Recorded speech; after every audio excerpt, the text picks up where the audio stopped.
अहिलेको सोसियल मिडियाको जमानामा मानिसहरू भ्यालु ड्रिभन वान्ट्सको लागि आफ्नो रियल निड के हो भन्ने कुरा बिर्सिसकेका छन्।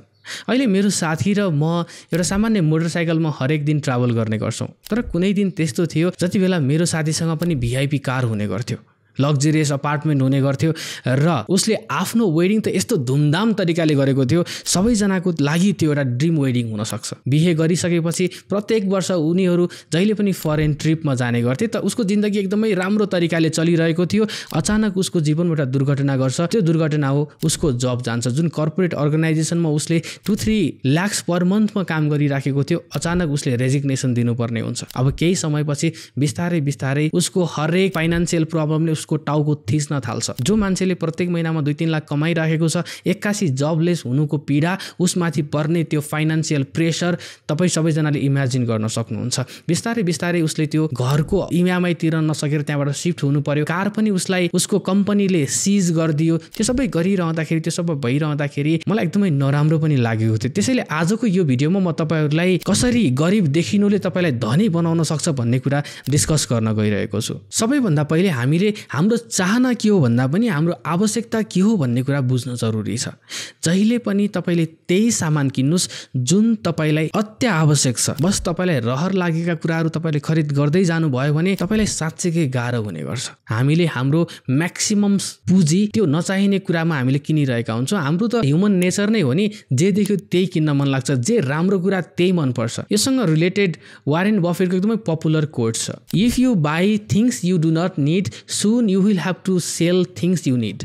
यदि तिमीले अहिले आफूलाई जरुरत नभएका कुराहरू किनिराखेका छौ भने एक दिन आफूलाई एकदमै जरुरी भएका कुराहरू पनि बेच्नु पर्नेछ। मेरो साथीको केसमा पनि यही नै भएको थियो। त्यसैले तपाईँहरूले पनि यो मिस्टेक्स गर्नबाट बच्नु पर्यो। नम्बर 2, तपाईँले गरिबीमा आफ्नो जिन्दगी बिताउनुपर्छ भनेको होइन, तर तपाईँले आफ्नो प्रायोरिटिजहरूलाई सही तरिकाले सेट गर्नुपर्छ। तपाईँले आफ्नो डेली लाइफलाई हेर्नुहोस्। तपाईँले म्याक्सिमम टाइम के कुरामा इन्भेस्ट गर्दै हुनुहुन्छ, के कुरामा चाहिँ समय बिताइराख्नु भएको छ। धेरै समय मेरो कम्प्युटर ल्यापटपको अगाडि गइराखेको हुन्छ। त्यसैले मैले पर्चेस गर्दाखेरि जहिले पनि अहिलेको लेटेस्ट मोडल होइन, आजको लेटेस्ट मोडल भन्दा एक जेनेरेसन पुरानो मोडल किन्ने गर्छु, किनकि त्यो कस्ट इफेक्टिभ पनि हुन्छ र मैले रिलायबिलिटी पनि हेर्छु है। यदि लेटेस्ट मोडलमा चार्जिङको प्रब्लम हुनसक्छ, तर त्योभन्दा पुरानोले अलिकति राम्रो ब्याकअप दिइरहेको छ भने मैले त्यो अप्सन चुज गर्छु। यहाँनिर तपाईँले आफ्नो जिन्दगीलाई सस्तो बनाउनुपर्छ फेरि पनि भनिएको छैन, बस प्र्याक्टिकल हुनुहोस्। सो अफको पछाडि भागेर तपाईँले जीवनमा केही पनि पाउनु हुँदैन, तर प्र्याक्टिकल्ली आफ्नो जिन्दगीलाई बिताउन सुरुवात गर्नुभयो भने तपाईँले धेरै कुरा बचाउन सक्नुहुन्छ। र नम्बर 3 पोइन्ट रहेको छ मोबाइल। मोबाइललाई हामीले छुट्टै पोइन्ट बनाउनु पर्यो, किनकि मान्छेहरूले मोबाइललाई धेरै नै प्रायोरिटीमा राखिसक्नु भएको छ। हो, मोबाइल फोन आवश्यकता छ, अहिलेको सबैको हातमा फोन हुनुपर्छ, त्यो जरुरी पनि छ, तर आइफोन नै हुनुपर्छ जरुरी छैन।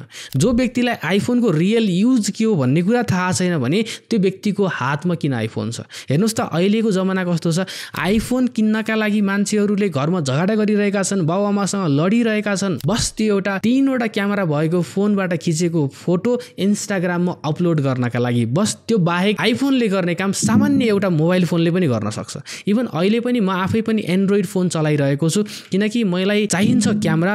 मैले भिडियो सुट गर्नका लागि मैले सामान्य क्यामेरा अहिले पनि पर्चेस गरेर यो भिडियो बनाइराखेको छु। त्यसैले आफ्नो आवश्यकता के हो भन्ने कुरा बुझ्न जरुरी छ। आवश्यकता नबुझिकन सोअपको पछाडि भागेर जुन अहिले इएमआईमा मान्छेहरूले ठुल्ठुलो आइफोनहरू किनिरहेका छन्, त्यो इएमआई पे गर्ने पैसाले तपाईँले एउटा स्किल सिक्न सक्नुहुन्छ। अहिले जति पनि मान्छेहरूले अर्न गरिरहेका छन् नि, ती सबै अर्निङ कहाँबाट आइराखेको छ? स्किलबाट। अथवा तपाईँले त्यो इएमआई तिर्ने पैसाले जिमको सब्सक्रिप्सन लिन सक्नुहुन्छ, जसले तपाईँलाई फिट राख्न सक्छ। त्यसैले प्र्याक्टिकल हुन सिक्नुहोस् र सकेसम्म कहाँनिर आफ्नो कस्ट बचाउनुहोस्। त्यो बचेको कस्ट कि त तपाईँको इमर्जेन्सी फन्डमा जान्छ या तपाईँले कतै इन्भेस्ट गर्नुहुन्छ। अब नम्बर 4 पोइन्ट रहेको छ, यसमा म तपाईँहरूलाई एउटा धनी व्यक्तिले दिएका टाइमलेस एडभाइसहरू दिन जाँदैछु। सबैभन्दा पहिलो एडभाइस के छ भन्दाखेरि जहिले पनि स्पेन्ड गर्नुभन्दा पहिला सेभिङ गर्न सुरुवात गर्नुहोस्। हामी धेरैजनाको बानी के छ, स्यालेरी आउँछ अथवा हाम्रो अर्निङ आउँछ, अर्निङ आइसकेपछि पहिला हामी खर्च गर्छौँ, खर्च गरिसकेपछि बचेको पैसालाई हामी सेभिङ गर्नतिर लाग्छौँ। त्यो गलत हुन्छ। जहिले पनि तपाईँले सानो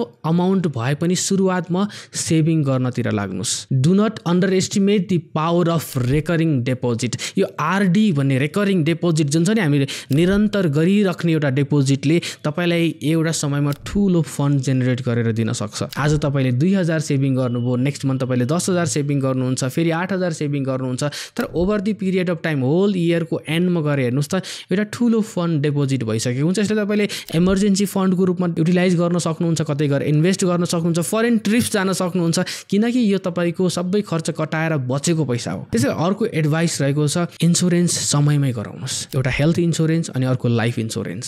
अहिले हेर्नुस् त उपचार कति महँगो भइसकेको छ। एकजना धनी व्यक्तिलाई गरिब हुनका लागि धेरै समय नै लाग्दैन, बस उसको परिवारको सदस्य गम्भीर बिरामी भइदिए पुग्छ, त्यो हस्पिटलले ती व्यक्तिहरूलाई यति छिटो गरिब बनाइदिन्छन् कसैले भन्न पनि पर्दैन। त्यसैले समयमै हेल्थ इन्स्योरेन्स गर्नुभयो भने तपाईले धेरै आफ्नो म्याक्सिमम एक्सपेन्सेसहरू बचाउन सक्नुहुन्छ।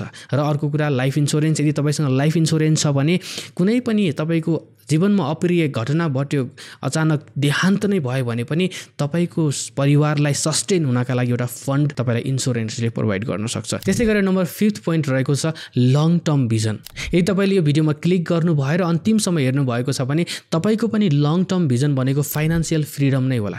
र फाइनान्शियल फ्रिडम यत्तिकै आउँदैन, फाइनान्शियल फ्रिडम तपाईहरुले लिएर आउनुपर्ने हुन्छ। र फाइनान्शियल फ्रिडम लिएर आउनका लागि जति पनि हामीले अगाडि डिस्कस गरेका यी पोइन्ट्सहरुमा सकेसम्म तपाई प्र्याक्टिकल भएर आफ्नो फाइनान्सलाई म्यानेज गर्न सक्नुहुन्छ। र यी सबै कुरा गर्नलाई तपाई तयार हुनुहुन्छ भने तपाई पनि फाइनान्शियल फ्रिडमको बाटोमा अगाडि बढ्दै हुनुहुन्छ। यदि तयार हुनुहुन्छ भने कमेन्टमा यस आई एम रेडी भनेर कमेन्ट गर्नुस् र हाम्रो च्यानललाई लाइक सब्स्क्राइब गर्न नबिर्सिनु होला, किनकि यस्तै प्र्याक्टिकल कुराहरू हामी यो च्यानलमा अपलोड गरि नै रहन्छौँ। Thank you so much everyone, keep watching.